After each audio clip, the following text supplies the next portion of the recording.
Dalam kempen vaksinasi COVID-19 rancak di Sabah, menyaksikan lebih 280,000 penduduk negeri itu sudah mendaftar untuk mendapatkan vaksin tersebut. Dan kabarnya bekalan vaksin Sinovac juga sudah tiba di negeri itu.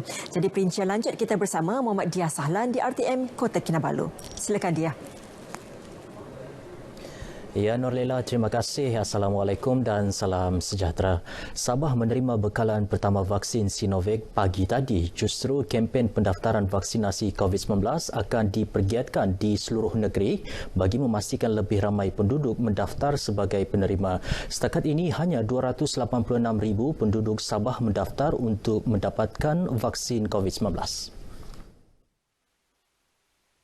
Menteri Pembangunan Masyarakat dan Kesejahteraan Rakyat Sabah Insinyur Syahalmi Yahya berkata jawatan kuasa khas program vaksinasi COVID-19 Sabah akan turun padang bagi mendekati golongan sasar di setiap daerah sekaligus membantu mereka mendaftar secara manual. Beliau berkata demikian dalam sidang media selepas menyambut ketibaan kumpulan pertama 9,040 dos vaksin Sinovac di Terminal Maskargo Kota Kinabalu. Vaksin kemudian dibawa ke pusat simpanan sementara di Kota Kinabalu sebelum diagihkan ke 26 pusat agihan vaksin di seluruh negeri untuk diberikan kepada petugas barisan hadapan. Secara keseluruhan kita di Sabah telah menerima sebanyak 60,840 dos daripada vaksin jenama Pfizer-BioNTech. Jadi pada pagi ini kita menerima sebanyak 9,040 dos bagi vaksin jenama Sinovac. Menurut Insinyur Syahalmi, fasa kedua program imunisasi COVID-19 kebangsaan akan tertumpu kepada golongan berisiko termasuk warga emas, orang kurang upaya OKU dan penghidap penyakit kronik. Mengenai segelintir rakyat yang dikatakan memilih jenama vaksin, Insinyur Syahalmi berkata keutamaan kerajaan adalah untuk memastikan sasaran 80% imuniti kelompok tercapai tanpa mengira jenama. Ini kerana setiap vaksin yang diterima sudah disahkan selamat oleh Kementerian Kesihatan Malaysia KKM. Beliau turut memaklumkan pengamal media di Sabah akan dimasukkan dalam fasa pertama program vaksinasi bermula April ini. Jawatan Kuasa Penyelaras Hal Ehwal Islam Sabah JAPIS disaran mengutamakan pendekatan sederhana demi menjaga keharmonian dan hubungan baik masyarakat berbilang kaum dan agama. Ia sejajar konsep fiqh sabahi yang diamalkan di negeri ini. Demikian nasihat Ketua Menteri Datuk Seri Panglima Haji Jinor ketika berucap dalam majlis penyerahan watika pelantikan ahli-ahli JAPIS di Dewan Bangkuasi Pusat Pentadbiran Negeri Sabah, Kota Kinabalu. Katanya sebagai jawatan kuasa yang bertanggungjawab membantu kerajaan memperkasa usaha dakwah dan tarbiyah di negeri ini, JAPIS perlu menjadi pemangkin perpaduan dan penyatuan ummah. Menurut Datuk Haji Ji, pendekatan ekstrim dan melampau perlu dijauhi kerana ia boleh menimbulkan keresahan dalam kalangan masyarakat.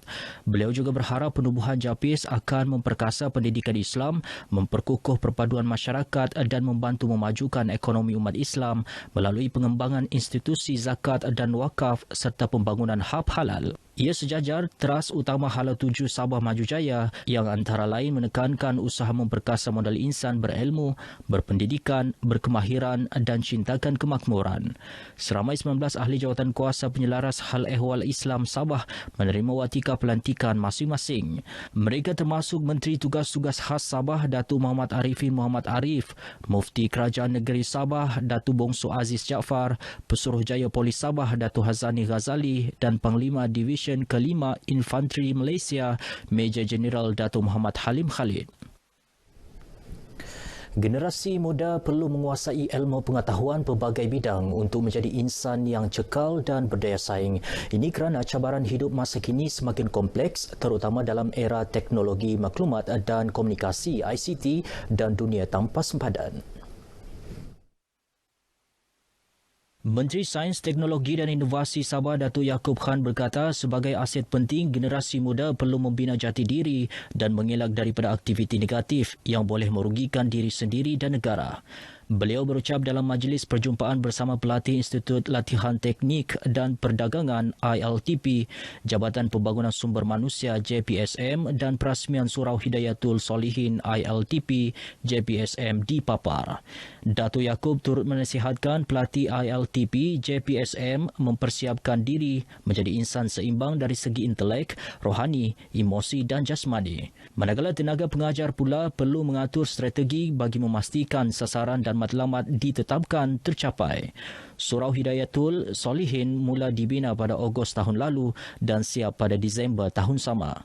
Sempena program ini, Dato' Yaakob turut melawat tapak Very Small Aperture Terminal VSAT dalam kampus berkenaan yang merupakan projek kerjasama antara kerajaan negeri dan sebuah syarikat tempatan.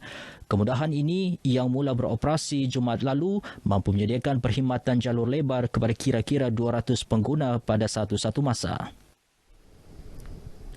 Angkatan Belia Islam Malaysia ABIM Sabah menyambut baik inisiatif Prihatin Belia melalui program strategik memperkasa rakyat dan ekonomi pemerkasa, khususnya melibatkan skim pembiayaan mikro pemerkasa belia dengan kadar 3%. Inisiatif itu dilihat berupaya menggalakkan anak muda mencuburi bidang perniagaan melalui pembiayaan sehingga RM50,000.